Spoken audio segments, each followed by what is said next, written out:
السلام علیکم، نجم سیٹھی شو میں خوش آمدید. میں ہوں سیدہ عائشہ ناز. میرے ساتھ موجود ہیں نجم سیٹھی صاحب. السلام علیکم. نجم سیٹھی صاحب، اپنے پروگرام میں جو ہم روزانہ بات کر رہے ہوتے ہیں، پاکستان میں ظاہر ہے زیر بحث رہتی ہے سیاست بھی، معیشت بھی، دفاع بھی، ہماری سیکیورٹی بھی، خارجہ پالیسی بھی. آج پاک فوج کے ترجمان میجر جنرل بابر افتخار نے ایک پریس کانفرنس میں اسی نوعیت کے ان تمام امور سے متعلق سوالات کے جواب دیے. میرا خیال ہے انہی کی زبانی سنتے ہیں، انہوں نے سوالوں کو ایڈریس کیسے کیا، پھر میں آپ سے بات کروں گی اس پر مزید. جی، یہ سب اسپیکولیشنز ہیں، قیاس آ رہی ہیں، جن میں سے جس کو میں بیس لیس اسپیکولیشن کہوں گا. اگر کوئی اس طرح کی بات کر رہا ہے ڈیل کی، یا کوئی اس طرح کی بات کرتا ہے، میں آپ سے ریکویسٹ کروں گا کہ انہی سے سوال کریں کہ کون کر رہا ہے ڈیل. سیٹھی صاحب، یہ سوال ہوا ڈیل سے متعلق خبروں پر، تو اس کا جواب میجر جنرل بابر افتخار نے اس طور دیا. اس جواب کے بعد اب ڈیل کی خبریں ختم ہو جانی چاہیے آپ کے خیال میں؟ دیکھیے، وہ تو خود کہہ رہے ہیں کہ اسپیکولیشن ہے یہ. جی. اچھا، یہ اسپیکولیشن کیسے شروع ہوئی؟ یہ اسپیکولیشن شروع اس وقت ہوئی جب کہ اینالسٹس ہیں ہم جیسے اور لوگوں نے یہ احساس کیا کہ یا محسوس کیا کہ یہ اب ایک ستون جو ہے یہ دور ہونا چاہ رہا ہے اس حکومت سے، اور اس ذمہ داری نہیں لینا چاہ رہے کہ جو حرکتیں یہ حکومت کر رہی ہے. پہلے ہم سنتے آتے تھے ہر روز ایک صفحہ ایک صفحہ ایک صفحہ ایک صفحہ. پھر ہم نے یہ سننے آیا کہ اب ایک صفحہ جو ہے وہ شاید نہیں رہا. ایسا D G I S I کی تعیناتی کے معاملے پر ہی ہوا نا، ایسی بات ہے. جی. تو اب بات یہ ہے کہ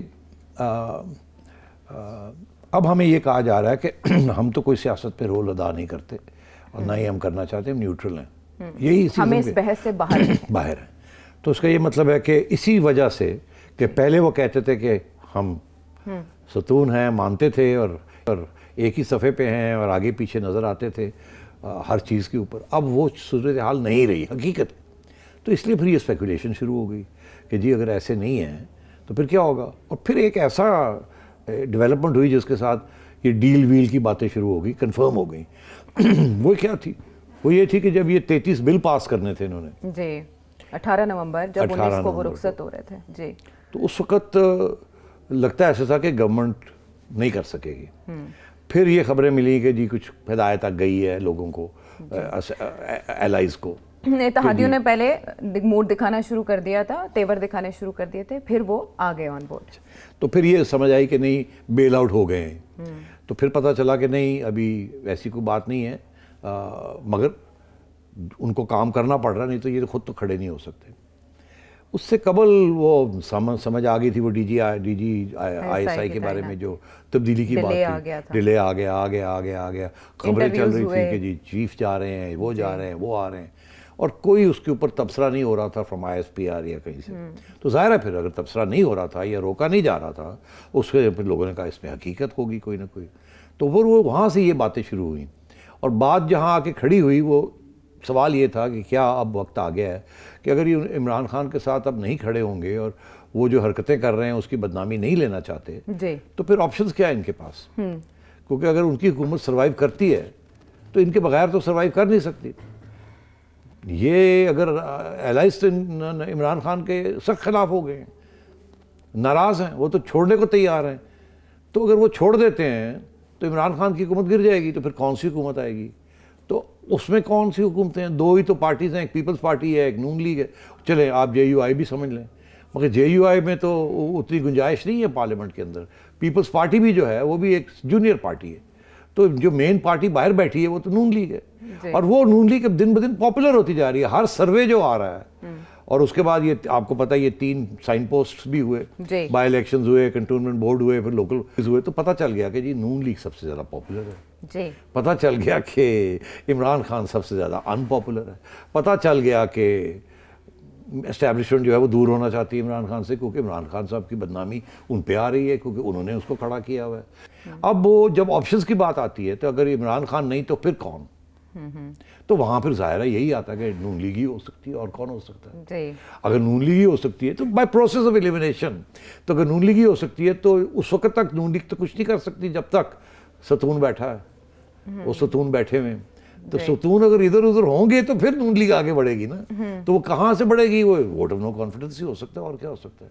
یا لانگ مارچ میں بھی اگر اسٹیبلشمنٹ عمران خان کے ساتھ ہے تو لانگ مارچ سے بھی کچھ نہیں ہوگا. وہ آپ نے دیکھ لیا تھا مولانا فضل الرحمان نے جو لانگ مارچ کی تھی, ان کا خیال تھا کہ شاید اسٹیبلشمنٹ تیار بیٹھی ہے چھوڑنے کے لیے, مگر وہ نہیں تھے چھوڑنے کے لیے تیار, تو واپس آنا پڑ گیا. اگر عمران خان صاحب جاتے ہیں تو کچھ نہ کچھ تو آپشنز اسٹیبلشمنٹ نے سوچے ہی ہوں گے نا. یہ تو نہیں ہوگا کہ اس کے بغیر ہی کچھ ہو جائے. تو یہاں سے یہ باتیں چلی ہیں. ٹھیک ہے, اب لیکن کیا اندر کی بات کیا ہے وہ تو کسی کو نہیں پتا, مگر ہم تجزیہ تو ہم کر سکتے ہیں نا. ٹھیک ہے, لیکن ختم ہو جانی چاہیے. وہ کہہ رہے ہیں کوئی ڈیل نہیں ہو رہی, بلکہ جو کہتا ہے کہ ڈیل ہو رہی ہے اسے پوچھیں کس سے ہو رہی ہے. ہاں تو ٹھیک ہے, پوچھ لیں کس سے ہو رہی ہے. تو کس سے ہو رہی ہے, میرے سے تو نہ ہی پوچھے تو اچھا ہے. میرے سے تو نہ ہی پوچھے تو اچھا ہے. باقی اگر کوئی کہتا ہے تو اس سے پوچھ لیں. میرا خیال ہے دیکھیے اگر بھی رہی ہو نا تو سوائے 2-3 لوگوں کے کسی کو نہیں پتا ہوگا. ٹھیک ہے, نواز شریف صاحب کو ضرور پتا ہوگا, شہباز شریف صاحب کو شاید پتا ہو اگر کوئی ڈیل ہو رہی ہے. اور ادھر اگر کوئی ڈیل ہو رہی ہے تو وہ تو پہلے بھی 2 ہی شخص تھے جن کو پتا تھا کہ کچھ کرنا ہے یا نہیں کرنا ہے, یا کچھ ہو رہا ہے یا نہیں ہو رہا, کس کا ساتھ دینا ہے کس کا نہیں دینا.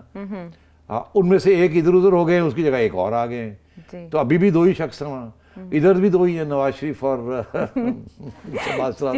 تو اب میں کہتا ہوں انہوں نے سب کچھ نہیں کہنا. تو اب وہ D G I S P R صحیح کہہ رہے ہیں کہ اب چھوڑ دیں یہ باتیں ڈیل. وہ کہہ رہے ہیں صحت اور تعلیم جیسے ہم مسئلے بھی ہیں ان پہ بات کر لیں. ہاں وہ صحیح کہتے ہیں. I think he is a very sober man. میرا کوئی دل نہیں ہے ڈیل کی بات کرنے کو. اچھا, میں دیکھتا ہوں ہو کیا رہا ہے, وہاں سے پھر بات چلتی ہے. اگر کوئی ڈیل نہیں ہو رہی تو کوئی انٹرونشن نہیں ہو رہی تو ہمیں نظر آ جائے گا. اگر عمران خان کے حق میں انٹرونشن ہوتی ہے وہ بھی ایک ڈیل ہے, تو مجھے تو وہ ڈیل لگتی ہے. اور اگر وہ نہیں ہوتی تو پھر دیر از نو ڈیل. ٹھیک ہے, تو اس لیے دیکھنا میں نے یہ ہے کہ عمران خان صاحب کو اسٹیبلشمنٹ بیل آؤٹ کرتی ہے کہ نہیں کرتی. اگر نیوٹرل ہو جاتی ہے تو پھر حسب معمول سیاست جو ہے وہ ایک نیچرل رخ پکڑ لے گی اور وہ عوامی رخ ہوگا, ختم ہوئی بات. یہی بات احسن اقبال صاحب بھی کہہ رہے ہیں کہ ہماری ڈیل عوام کے ساتھ ہے, یعنی طاقت کا سرچشمہ جو ہے وہ عوام ہے. معیشت کے اوپر کیا کہنا تھا ترجمان پاک فوج کا, سن لیتے ہیں. بات چیت تو اکانومی پہ کیا کرنی ہے فوج نے. فوج تو اپنا آبویسلی ہم اپنا ڈیفنس بجٹ کے مطابق اس ریمیننگ ود ان دیٹ کرتے ہیں, بٹ عوام پاک فوج بھی عوام سے ہی ہے. اور پاک فوج کا ایک سپاہی ایک افسر بھی اسی دکان سے جا کے چیز خریدتا ہے جہاں سے باقی عوام خریدتی ہے. تو بالکل احساس ہے اس چیز کا. اور اینڈ اس کے اوپر جہاں پہ جس فورم پہ جس طرح کی اسسٹنس فوج کی طرف سے دی جا سکتی ہے وہ آفر کی جاتی ہے, اور اس کے اندر جو ان پٹ دے سکتے ہیں وہ بھی دیتے ہیں. فوج کی ان پٹ معیشت کے حوالے سے اس سے پہلے بھی یہ بھی کہا گیا, D G I S P R ہی تھے سابق, انہوں نے کہا کہ معیشت اگر بری نہیں تو بہت اچھی بھی نہیں, لیکن ان کا یہ کہنا ہے کہ معیشت پر کیا بات چیت فوج نے کرنی. اس سے کیا مراد ہے؟ خیال ہے آپ کو یاد ہوگا کہ معیشت کے اوپر فوج کے سربراہوں نے کافی بات کی ہے. پہلے تاجروں سے ملاقاتیں بھی کی, تاجروں سے ملاقاتیں ہوتی رہی ہیں, بزنس مین آتے جاتے رہے ہیں اور تبصرے ہوتے رہے ہیں کہ آپ یہ کریں وہ کریں. یہ مطلب لیکچرز ملتے رہے ہیں بزنس کمیونٹی کو آن اکنامکس بائی 3 and 4 stars. تو ایسی کوئی بات نہیں ہے اور یہ کوئی نئی بات نہیں ہے. اور اس کی وجہ بھی ہے کہ دیکھیے پورا اگر آپ بجٹ سپلیمنٹری بجٹ سارا کچھ اگر اکٹھا کر لیں تو جو ریونیوز ہیں آپ کے اس میں سے 40% وہ ہے pensions and military defence expenditures and other issues that relate to defence. Defence کے بہت سے پہلو ہیں. تو ظاہر ہے اگر اکانومی ویک ہے تو ڈیفنس ویک ہے, ڈیفنس کو پیسے چاہیے. اچھا اب پہلے یہ ہوتا تھا کہ ڈیفنس واز ہتھیار, ٹھیک ہے, اور ویلفیئر, یہ 2 چیزیں تھیں. فوجیوں کا ویلفیئر اور ہتھیار چاہیے ہمیں ٹریننگ کے لیے. اچھا اب کیا سچویشن ہے کہ انہیں اس بات کا احساس ہو گیا کہ وہ ہماری تو ڈیمانڈ بڑھتی جا رہی ہے. ظاہر ہے ہر چیز مہنگی ہوتی جا رہی ہے, ٹریننگ بھی مہنگی ہوتی جا رہی ہے, ہتھیار بھی مہنگے ہوتے جا رہے ہیں. آپ کا دشمن جو ہے اکراس دا بارڈر وہ ماڈرنائز کر رہا ہے اور آپ جو ہیں وہ پیچھے رہ جائیں گے. تو کیسے وہ بیلنس تو رکھنا نا کنونشنل وار کا. پھر نیوکلیئر آرمامنٹس بھی ایک چیز ہے, اس کو بھی اپ گریڈ کر کے رکھنا ہے. وہ بھی تو نہیں ہو سکتا نا کہ 10 سال پرانی ٹیکنالوجی لے کے بیٹھے ہوں اور دوسری سائڈ جو ہے وہ سوفسٹیکیٹ کر رہی ہو. پھر آپ کو اور بھی آپ کی ریکوائرمنٹس ہیں نیوکلیئر کی, کیونکہ آپ کی اسٹریٹجی جو ہے is not the same strategy as India's. آپ کے اور بھی کیونکہ ڈیفنس ہے نا آپ کا, تو ڈیفینسو کے اندر کبھی کبھی اور بھی انوویشنز کرنے پڑتے ہیں, ڈیولپمنٹ ریسرچ اینڈ ڈیولپمنٹ کرنی پڑتی ہے اینڈ سو آن. تو اب اگر وہ ڈیفنس بجٹس نہیں ملیں گے, اکانومی نہیں چلے گی تو ڈیفنس بجٹس نہیں ملیں گے, ڈیفنس بجٹس نہیں ملیں گے تو ڈیفنس نہیں ہوگی. تو اب ان کو احساس ہوا اس بات کا کہ یار اکانومی کی طرف توجہ دینی چاہیے. انفیکٹ اب یہ جو ساری جیو اکنامکس کی بات ہو رہی ہے عائشہ, یہ اسی لیے ہو رہی ہے کہ جیو اسٹریٹجی جو ہے اس کا جیو اکنامکس بہت امپورٹنٹ حصہ ہے. یہ پہلے یہ بات نہیں ہوتی تھی اتنی, پہلے پیسے مل جاتے تھے, اب پیسے نہیں ہیں. اب سوال کھڑا ہوا کہ پہلے پیسے کیسے مل جاتے تھے اور اب سوال اب کیسے نہیں ملتے, کیونکہ معیشت کا تو وہی حال ہے, ٹھک ٹھک ٹھک چھک چھک چھک. مطلب ہے انجن جو ہے کبھی تھوڑے جے کول پا دے تو چل پیندا ہے, پھر بند ہو جاتا ہے, پھر چل پیندا ہے. کوئی یہ کبھی ریل گاڑی تو یہ مال گاڑی تھی actually, it was never a passenger train.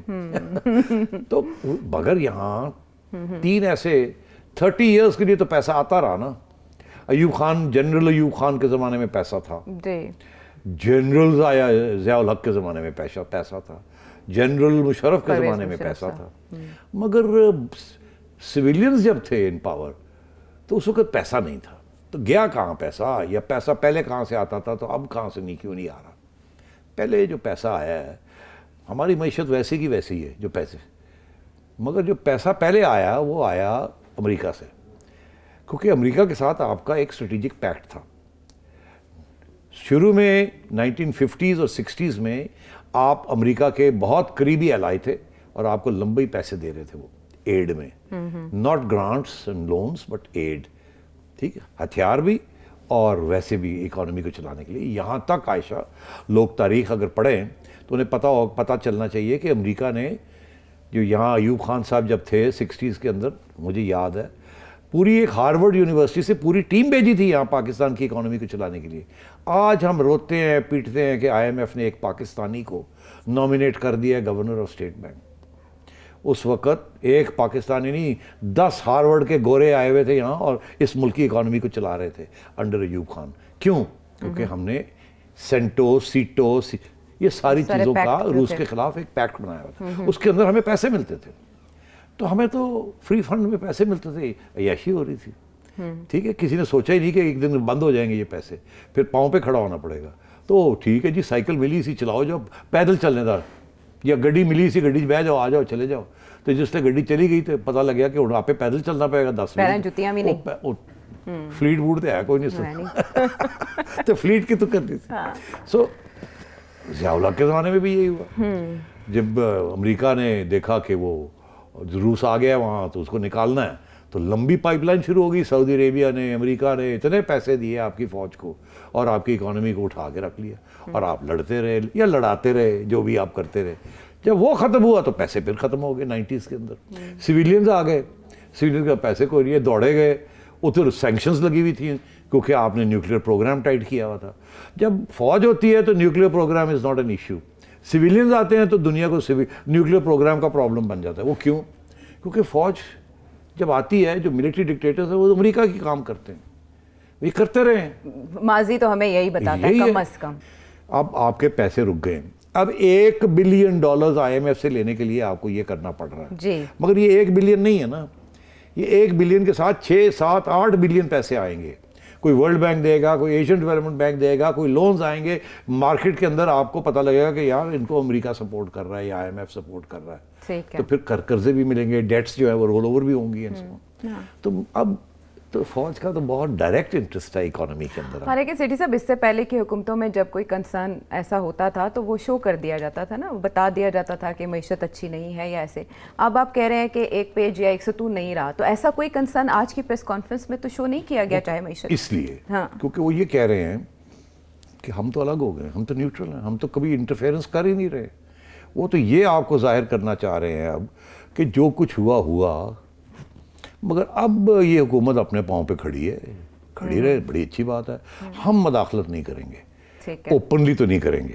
ٹھیک, ہم جیسے لوگ ڈھونڈیں گے کہ کر رہے ہیں کہ نہیں کر رہے, کتنے کیتا تھا کتنے نہیں کیتا, یہ نہیں چھوڑیں گے ہم. ہمارا کام ہی ہے تو پتہ کرنا کہ اندر کی ہو رہا ہے. ٹھیک ہے, بیکاز اس کے ساتھ پتہ چلتا ہے کہ یہ حکومت آئے گی, رہے گی, جائے گی, کیا ہوگا, کیا کرے گی. میچ اتنا آسان نہیں ہے. اس لیے اب جنرل صاحب جو ہیں بڑے محتاط طریقے کے ساتھ آپ کو سمجھانے کی کوشش کر رہے ہیں کہ یار سانو رہن دیو نا, اسی باہر رہنا چاہتے ہیں. ٹھیک ہے, دلچسپی کے امور پر تبادلہ خیال ہو رہا ہے, تبصرہ جان رہے ہیں ہم سیٹھی صاحب سے. واپس آتے ہیں ہمیں بریک کے بعد.